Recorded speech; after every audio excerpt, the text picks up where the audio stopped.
नमस्कार दोस्तों, आपका स्वागत है यूपी मेंटर में।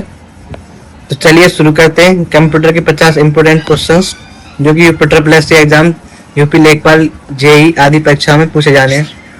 तो चलिए शुरू करते हैं और वीडियो में हमें पूरी वीडियो में साथ बने रहिए। चलिए शुरू करते हैं। इंटरनेट और बेसिक तथ्य। यूट्यूब शॉर्ट्स वीडियो की अधिकतम अवधि कितनी होती है? तो वो होती है 3 मिनट या 180 सेकंड। यूट्यूब पर अपलोड किया गया पहला वीडियो कौन सा था? तो वो था me at the zoo, Javed करीम ने करा था, जो कि 19 सेकंड का था। इंटरनेट का जनक, फादर ऑफ इंटरनेट किसे कहते हैं? तो वो कहते हैं विंड सर्फ को। ईमेल भेजने और प्राप्त करने के लिए कौन सा प्रोटोकॉल इस्तेमाल होता है? तो भेजने के लिए SMTP, simple mail transfer protocol, और प्राप्त करने के लिए, रिसीव करने के लिए पीओपी और आईएमएपी का यूज करते हैं। इंपोर्टेंट सवाल है, ठीक है। विंड सर्फ वाला भी इंपोर्टेंट है। Fun fact, TCP IP protocol को पुरानी एनसीपी नेटवर्क कंट्रोल प्रोटोकॉल तकनीक को बदलकर बनाया गया है, ठीक है। किसके रिप्लेस करके आया? टीसीपी आईपी एनसीपी के रिप्लेस करके। चलिए आगे देखते हैं। ईमेल सिस्टम की कार्यप्रणाली। जीमेल में डिलीट किए गए मेल को कहाँ जाते हैं और कितने दिन रहते हैं? तो ये कहाँ जाते हैं? ट्रैश या बिन में, ठीक है, जो कि फोल्डर में 30 दिनों तक रहते हैं, ठीक है। चलिए आगे देखते हैं। ईमेल में सीसी और बीसीसी का अर्थ क्या है? तो सीसी कार्बन कॉपी और बीसीसी ब्लाइंड कार्बन कॉपी है, जो कि प्राप्तकर्ता द्वारा अन्य लोगों छिपे रहते हैं, ठीक है। ब्लाइंड कार्बन कॉपी में क्या, जो प्राप्त करता है वो अन्य लोगों से छिपे रहते हैं, उनको पता नहीं पड़ता किस किस को मेल भेजा गया है।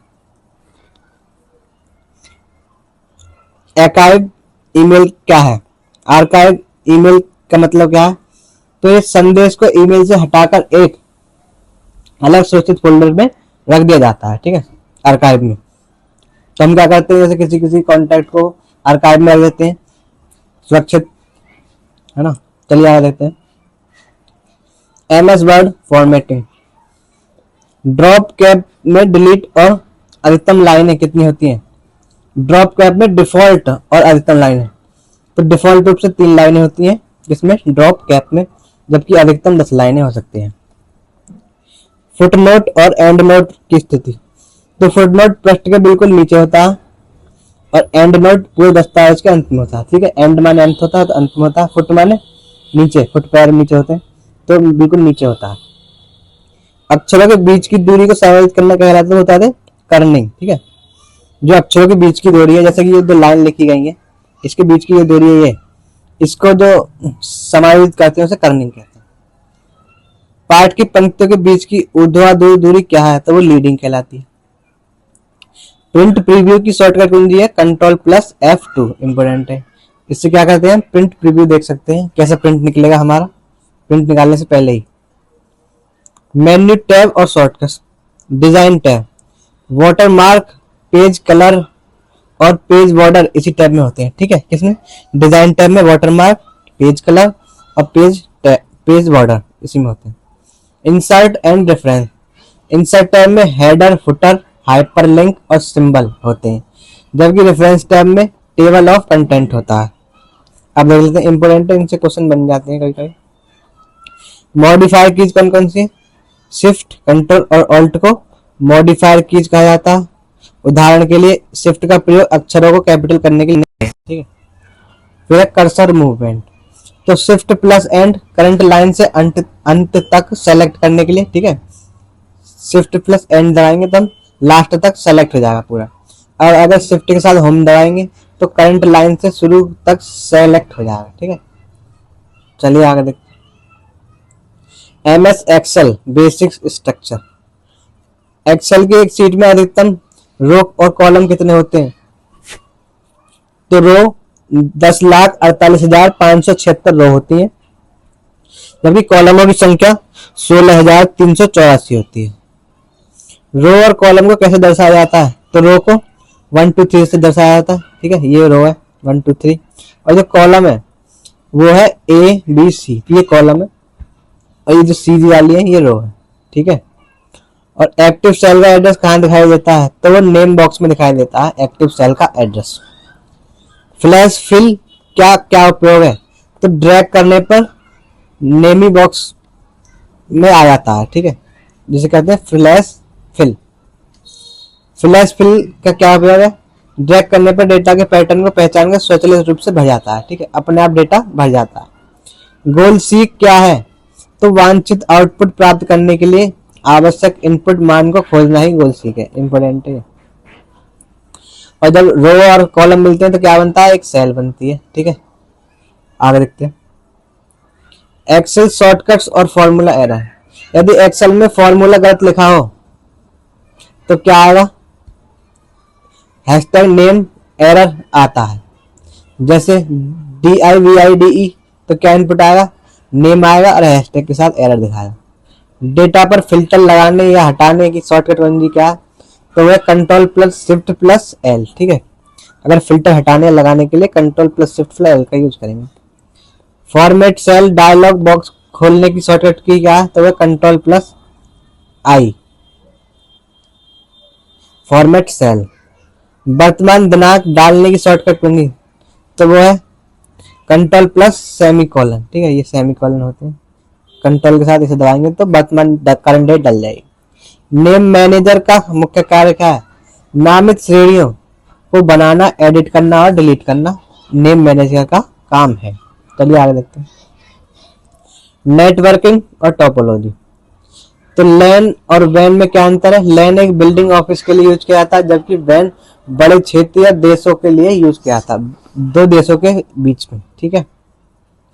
किस टोपोलॉजी में कोई केंद्रीय सर्वर नहीं होता? तो वो होती है मैश टोपोलॉजी। इसमें हर नोड अपने दूसरे नोड से डायरेक्ट जुड़ा होता है। जैसे कि ये देखो मैश टोपोलॉजी दिखाई गई है, इसमें हर नोड जो है अपने दूसरे नोड से डायरेक्ट जुड़ा हुआ है, ठीक है, और इसमें कोई भी बीच में नोड नहीं है। मैक एड्रेस कितने बिट का होता है? तो 48 बिट का होता है।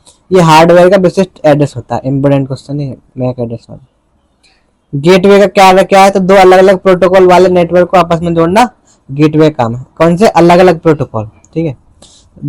तो जबकि ब्रिज होता है ना, ब्रिज वो एक जैसे नेटवर्क को जोड़ता है और गेटवे अलग अलग के नेटवर्क को। क्लास ए का आईपी एड्रेस रेंज क्या है? तो 0 से 127 तक क्लास ए की आईपी रेंज है। और स्टार टोपोलॉजी में बीच में एक हब होता है और उससे सारे नोड्स जो है जुड़े रहते हैं। अब देखते हैं operating system. Source code compiler जहाँ ट्रांसलेट होता है, फिर उसे मशीनी कोड में बदल दिया जाता है। कौन सा ट्रांसलेटर पूरे सोर्स कोड को एक बार में मशीनी कोड में बदल देता है? तो वो है कंपाइलर। ये एक बार में पूरे पेज को मशीनी कोड में बदल देता है। जबकि इंटरप्रेटर क्या करता है? लाइन बाय लाइन करता है। एक ही सीपीयू पर कई प्रयोगों को एक साथ चलाने का भ्रम कौन पैदा करता है? तो वो है मल्टीटास्किंग, ठीक है, एक साथ बहुत सारे प्रोग्राम्स का यूज कर सकते हैं।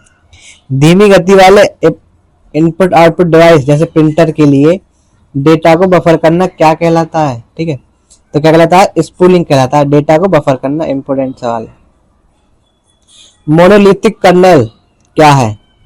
तो वह ऑपरेटिंग सिस्टम जहां सभी मुख्य सेवाएं एक ही बड़े ब्लॉक के रूप में चलती हैं, उसे मोनोलिथिक कर्नेल कहते हैं, ठीक है। ओपन सोर्स सॉफ्टवेयर क्या होते हैं? जिनका सोर्स कोड संशोधन के लिए मुफ्त होता है। उदाहरण के लिए एमएस विंडो ओपन सोर्स नहीं है, ठीक है। एमएस विंडो क्या नहीं है? ओपन सोर्स नहीं है। तो ओपन सोर्स सॉफ्टवेयर लाइनक्स है। आगे चलते हैं मेमोरी यूनिट और एल्गोरिथम। तो सबसे पहले आती है केबी, उसके बाद 1024 केबी होती है 1 MB में, फिर 1 GB में 1024 MB होती है, 1 TB में 1024 GB होती है, और 1 TB में 1024 TB होती है, ठीक है। इसकी फुल फॉर्म है पेटाबाइट, टेराबाइट, गीगाबाइट, मेगाबाइट और किलोबाइट, ठीक है। TB क्या? Petabyte, terabyte, gigabyte. Memory unit का बढ़ता हुआ सही क्रम तो केबी, एमबी, जीबी, टीबी, पीबी। 1024 केबी और 1024 जीबी किसके बराबर होते हैं? तो 1024 केबी बराबर 1 MB होती है और 1024 जीबी बराबर 1 TB। बैंकर्स एल्गोरिदम का उपयोग किस समस्या को सुलझाने में होता है? तो होता है डेडलॉक, ठीक है। डेडलॉक से बचने के लिए किसका यूज करते हैं? बैंकर एल्गोरिदम का। पेज फॉल्ट से बचने के लिए फीफो एल्गोरिदम का यूज करते हैं। ठीक है, किसका? फीफो। इसकी full form first in first out, मतलब जो पहले आएगा वो पहले जाएगा, फीफो। आगे बढ़ते हैं। साइबर सुरक्षा और मेलवेयर। वह कौन सा मेलवेयर है जो खुद अपनी कॉपी नहीं बनाता बल्कि वैध सॉफ्टवेयर के रूप में छिपा जाता है? तो वह ट्रोजन हॉर्स। एक तरह छिपा सिस्टम होता है जो अपने आप को अच्छा सॉफ्टवेयर दिखाता है, अच्छा कि हाँ जी मैं अच्छा हूँ आपके कंप्यूटर में, जबकि ये होता है हानिकारक। पार्किंग में एक संक्रमित यूएसबी ड्राइव छोड़ना किस प्रकार का सोशल इंजीनियरिंग हमला है? तो क्या है? बैटिंग। विदेशी राजकुमार बनकर वित्तीय सहायता मांगने वाला ईमेल घोटाला क्या कहलाता है? तो वो 419 स्कैम कहलाता है। ये नाइजीरियाई राजकुमार स्कैम है एक तरह का। ठीक है, नाइजीरिया में हुआ था पहले। टू फैक्टर ऑथेंटिकेशन 2FA में किन चीजों की आवश्यकता होती है? तो उपयोगकर्ता का पासवर्ड और OTP की आवश्यकता होती है, सुरक्षा को बढ़ाने के लिए ये काम करता है। ठीक है, चलिए आगे बढ़ते हैं। डिजिटल पेमेंट्स और बैंक। भारत का अपना स्वदेशी कार्ड भुगतान नेटवर्क कौन सा है? तो वह रुपे कार्ड, जिसे NPCI ने 2012 में लॉन्च किया था। मास्टर कार्ड किस देश का भुगतान नेटवर्क है? तो वो है अमेरिका, USA का। फिर RTGS के माध्यम से धन हस्तांतरण के लिए UTR नंबर कितने अंकों का होता है? तो 22 अंकों का होता है UTR नंबर। नोट NEFT के लिए 16 अंकों का कोड होता है। ठीक है, कितने? NEFT के लिए, नेशनल इलेक्ट्रॉनिक फंड ट्रांसफर के लिए 16 अंकों का, और RTGS के लिए 22 अंकों का। IFSC कोड कितने अंकों का होता है? तो 11 अंकों का होता है। ATM की टच स्क्रीन किस प्रकार का डिवाइस होता है? इनपुट और आउटपुट दोनों प्रकार का डिवाइस की तरह काम करती है। चलिए आगे देखते हैं। उत्तर प्रदेश सरकार और भारत की डिजिटल पहल। यूपी में उद्योग को ऑनलाइन मंजूरी देने के लिए सिंगल विंडो पोर्टल कौन सा है? तो वह निवेश मित्र, इंपोर्टेंट है। आय, जाति और निवास प्रमाण पत्र बनवाने के लिए कौन सा पोर्टल है? तो वह ई-डिस्ट्रिक्ट पोर्टल। खेतों का विवरण खसरा खतौनी निकालने के लिए किस पोर्टल का उपयोग होता है? तो यूपी भूलेख पोर्टल का यूज करते हैं खसरा खतौनी निकालने के लिए।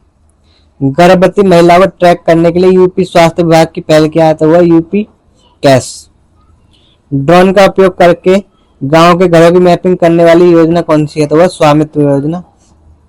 चलिए आगे बढ़ते हैं। AI टूल्स और तकनीक। प्रमुख AI टूल्स और उनकी संबंधित कंपनियां। तो ChatGPT किसका है? तो ये OpenAI की है। जेमिनाई गूगल का है, और लामा है मेटा का। ठीक है, ये इंपोर्टेंट है, सारे ही पूछे गए हैं पिछले एग्जाम्स में।